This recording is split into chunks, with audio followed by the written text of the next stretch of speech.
What's up, everybody? Welcome back to Beyond the Grave Media. This is Josh here, checking in on you out there in YouTube land. You're here. I want to welcome you. Have a seat. You might want to grab a pillow and just kind of put your legs up because we're going deep story time. The content matter that we're going to get into tonight is heavy. It's heavy. It's grief-stricken. There's no happiness. There's no comic relief. It's just dark. It's ominous. It's supernatural. It's not fun. It's tragic. It's a really, really sad movie. I was going to keep my shades on for this video. Maybe I'd be a little more, uninhibited, so to speak, right? But the content matter, which what we're going to be talking about, doesn't deserve that. This is a pretty raw, real, found footage flick, and I think you guys deserve the raw, real me. So tonight we are talking about 2008 Joel Anderson's film Lake Mungo, and this is a mean movie. It doesn't care about you. It cares about its central character, and it's a mystery, and it's not one that I revisit a ton. Twice a year, and I love this movie. This is a top recommendation from me, but it leaves people feeling a certain way, and it's not all clean. It's ambiguous. It's supernatural. It's spiritual. It's a lot of things, but what it isn't is dull. So let's get right into it. Thanks for being here. So the plot of Lake Mungo is a little bit confusing. It's a little bit complex, and it's doing this kind of found footage docu-fiction style of filming that was not super popular in 2008. Now we see it all the time with things like Horror in the High Desert.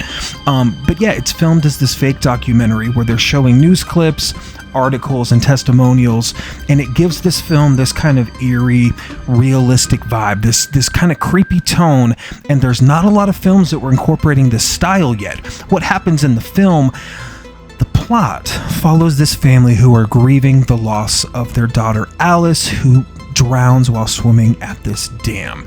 After Alice's death, the family experiences a series of unsettling events, strange occurrences, ghostly apparitions, and really only by investigating further do they learn of her fascination with the supernatural and of this place called Lake Mungo itself. Lake Mungo isn't a fun sit for me. It's a bullet train. It's a shot of emotion straight to like the grief gland, wherever that's at. Alice has this quote in the beginning where she says, "I feel like something bad is going to happen to me. I feel like something bad has happened to me, or I feel like it hasn't reached me yet, but it's on its way and it's getting closer." And that's the way that this film is presented. It's filmed documentary style where we're seeing photos of the family and we're not seeing the full scope. We're not getting all of their grief. We're getting segments, and every part of the family grieves in a different way.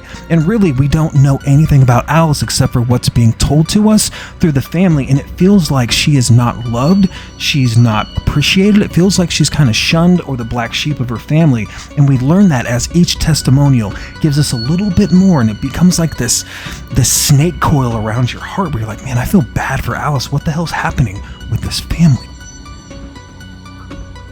So what works, the major pros for me in this movie, and major spoilers ahead, right here, are the way that the film decides to take the brothers' way of dealing with grief by filming the house and setting up a Steadicam in the tripod and showing the family the footage of, hey, here's our house, and look, is that Alice in the corner? And you get these like ghostly images, and in every photo it seems like she's getting a little bit closer. She's just showing up in different ways. That was the brothers' way of like trying to get the mom, who wouldn't even go down and identify her daughter's body, to try to say, hey, was it really Alice that died and drowned? And the dad's so like consumed with work that he's not even sure if he actually ID'd his daughter correctly. So the son decides that he's going to go ahead and have the body exhumed so the mother can get some sort of resolution, right? Like she can bury her grief and she'll know that like, hey, DNA is going to test and it is Alice and we can all put this to bed. A really messed up way to try to get closure for your family. I don't agree with the way that he did that. But what works for me is the family, you don't care about them because their testimonials are so horrible. When it actually starts to show the footage of Alice showing up in the house, you're like, oh snap, something is actually going on here. And that actually works. Unfortunately, as the film starts to uncoil, we decide that, oh, this is actually a hoax. The son comes forward and he's like, no, I staged everything. Horrible until they decide to like look at some of the things that are going on inside the room.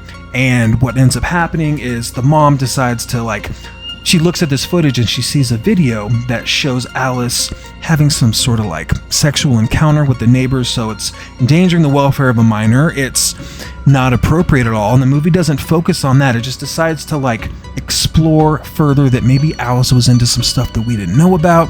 Turns out she seen her death coming. That's the way that it's been interpreted when I watch it.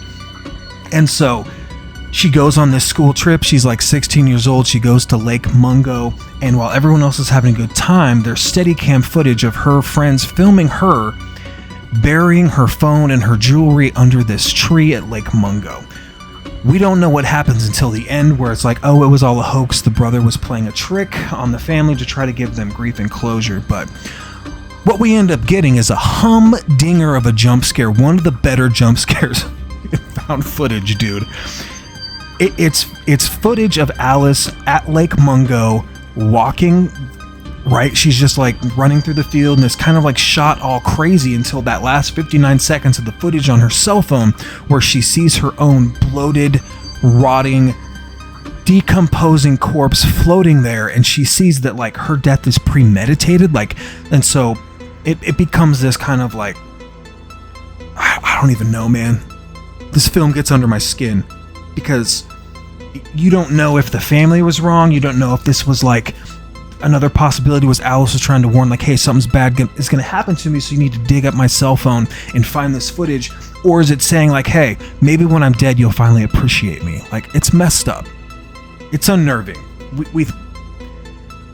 The holes left behind by I wrote this down. The holes left behind by the dead are never really filled, but they grow deeper and deeper. So it's intense. It's intense. And you don't really get closure until the very end, when the family kind of realizes hey, it's okay. The son was playing a trick, and they decide to move out of the house. There's a still shot, and the photos that we'd seen through the whole movie, these photos of the son taking pictures around the house, we start to see Alice, and she's more pronounced. Then it shows you everything you'd seen, and she is there. So is she just going to be a ghost that's going to continue haunting this home? Is she this undead spirit that's trying to get... It's super sad. It's super sad, man. I'm not a fan. I'm not a fan. It's creepy. It's unsettling. I think it's very, very smart. This is a movie that was probably made with no money. That jump scare, her bloated corpse, and her showing up at the end in different photos, it's just revealed that hey, you should have paid attention to me. I knew that I was going to die, and you did nothing to try to help me. Or maybe she was reaching out. All we know about Alice is from the mom and the dad and their testimonial. Then we got the dickhead brother that's playing tricks on the family to give them closure. And then we've got some sort of, weird stuff happening with the neighbors. There's a lot of plot holes, and it's left totally ambiguous. But what you do feel is, if you've seen your death coming, how would you react? Alice freaks out. She gets withdrawn. She tries to bury the footage. She ultimately drowns, right, at the dam, and she buries her cell phone footage at Lake Mungo. Intense. Intense, dude. I think the legacy of Lake Mungo, it's in a really good place. It's all word of mouth, because it was kind of buried when it came out in 2008. It was one of those Dimension films, which they also released Inside, so that whole series wasn't trash, but it felt like it was just kind of forgotten. It's got a new life on streaming for sure. It comes with a warning, dude, this is a freaky movie. It shows up on all these top lists you need to watch, right? For a reason. It's got a whisper to it, it's got a weight to it, and there's something about is there a ghost in the lake? What took this down? When I would read the synopsis, just the idea was kind of creepy, and when you watch it, man, there's something about it. I highly recommend it. I watch this movie a couple of times a year. If it's raining outside Sunday and it's dark and gloomy, Lake Mungo time. As much as it makes me uncomfortable, it's done so well, and it makes me I get something new out of it every time I watch it. I'm oh, maybe, and it doesn't answer it for me. But this version from Second Sight, this is the way to go.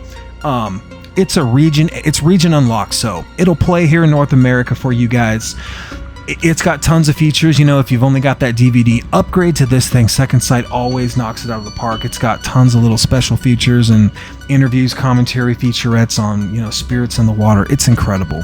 Lake Mungo is worth your time. I wanted to just sit down and have a real, kind of consumer to consumer talk about why you should watch it. There's gonna be people that are gonna say it's really slow. This movie's not for everybody. You have to be invested. You have to take the ride. I think it's definitely worth your time. I really want you guys to check it out. If you have, let me know down in the comment section below. And if you want to hear more from me, like, comment, subscribe. You know what to do down there. Hit the bell. Follow me on social media. And until next time, we got a lot more stuff coming your way. Take care. Cheers.